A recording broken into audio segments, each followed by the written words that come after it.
سمین Hafeez voice میں ہم آپ کو خوش آمدید کہتے ہیں۔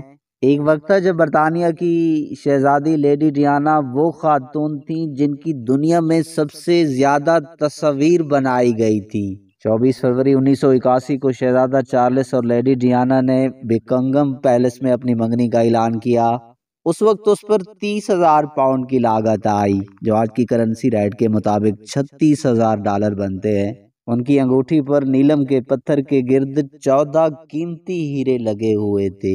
اس کے بعد سے یہ انگوٹھی کافی مشہور ہوئی، اب اسے ان کی باہو پہنتی ہیں۔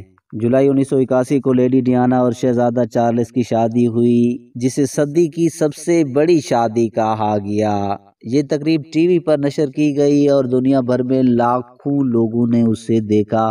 ڈیانا کی عمر بس 20 سال تھی۔ وہ اس تقریب کے دوران صرف ایک بار پریشانی میں آئی جب ان سے اپنے شوہر کا نام صحیح تربیت کے ساتھ نہیں پکارا جا رہا تھا۔ وہ اپنے والد کا ہاتھ پکڑ کر سٹیج پر پہنچی تھی۔ تقریباً وہاں 6 لاکھ لوگ جوڑے کی ایک جھلک دیکھنے کے لیے موجود تھے۔ اس نئے شادی شدہ جوڑے نے پیلس کی بالکونی سے ہاتھ ہلایا اور اس موقع پر ان کے ساتھ ملکہ الزبیتھ دوم بھی موجود تھیں، جو چند دن پہلے اس دنیا سے گزر چکی ہیں۔ امریکہ کے پہلے سرکاری دورے پر شہزادی ڈیانا نے وائٹ ہاؤس میں امریکی اداکار کے ساتھ ڈانس کیا تھا۔ ڈیانا کی شہرت بڑھتی چلی گئی، وہ فیشن کی علامت بھی بن گئی اور ان کے کپڑے لوگوں کی توجہ کا مرکز بنے رہتے تھے۔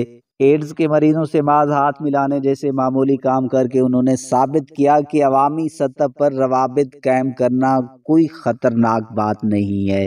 شہزادے اور شہزادی نے ایک ساتھ کئی غیر ملکی دورے کیے تھے، تاہم 1980 کی دہائی کے اواخر میں یہ سب کو معلوم ہو چکا تھا کہ ان کی زندگیاں الگ ہو چکی ہیں۔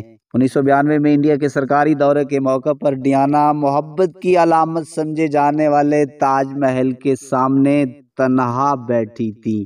لوگوں میں تاثر عام ہو گیا ہے کہ وہ ایک جوڑا ضرور ہیں، مگر در حقیقت وہ بہت الگ ہو گئے ہیں۔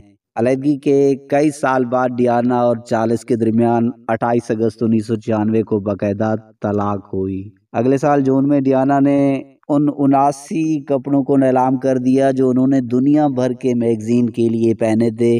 31 اگست 1997 کو ایک مصری ارب پتی کاروباری شخصیت دودی فید کے ساتھ پیرس میں رات کے کھانے کے بعد یہ جوڑا ایک لیموزین میں ریستوران سے نکلا تھا۔ کچھ فوٹوگرافر موٹر بائیکس پر ان کا پیچھا کر رہے تھے تاکہ شہزادی کے نئے دوست کی تصاویر بنا سکیں۔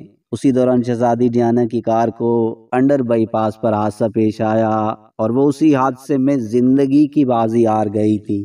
لندن میں ایک ویسٹ منسٹر ایبے نامی گرجے سے جب ان کی میت کو سپینسر خاندان کے آبائی گھر لے جایا جا رہا تھا تو لاکھوں لوگوں کی قطار اس کے ساتھ چل رہی تھی اور ان کی میت کے پیچھے شہزادہ چارلس اور 12 سالہ شہزادہ ہیری بھی چل رہے تھے۔ موت کے 26 سال بعد انہیں آج بھی لوگوں کی شہزادی کے طور پر یاد رکھا جاتا ہے۔ ناظرین، اس تاریخی کہانی کے بارے میں ایک کمنٹ ضرور دیجیے گا۔